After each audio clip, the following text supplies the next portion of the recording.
আসসালামু আলাইকুম এভরিওয়ান, রাবেয়া কিচেনের সবাইকে স্বাগতম। চলে আসলাম আপনাদের জন্য ইলিশ মাছের মাথা ও লেজ দিয়ে লাউ রান্নার রেসিপি নিয়ে।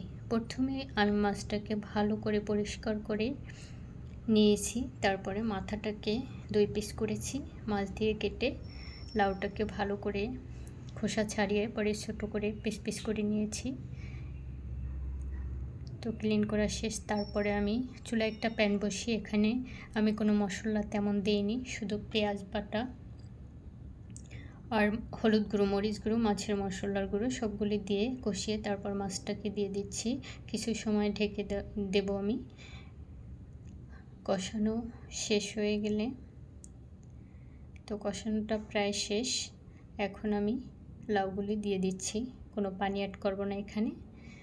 তো কষানো শেষ হয়েছে, তো পানি দেখতে পারতেছেন লাউয়ের থেকে বের হয়েছে।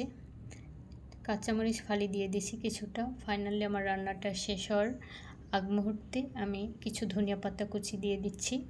যদি আমার ভিডিওটি ভালো লাগে তাহলে একটি লাইক দেবেন, কমেন্ট করবেন এবং আমার ইউটিউব চ্যানেলটিকে সাবস্ক্রাইব করে রাখবেন। সবাই ভালো থাকবেন। আল্লাহ হাফেজ।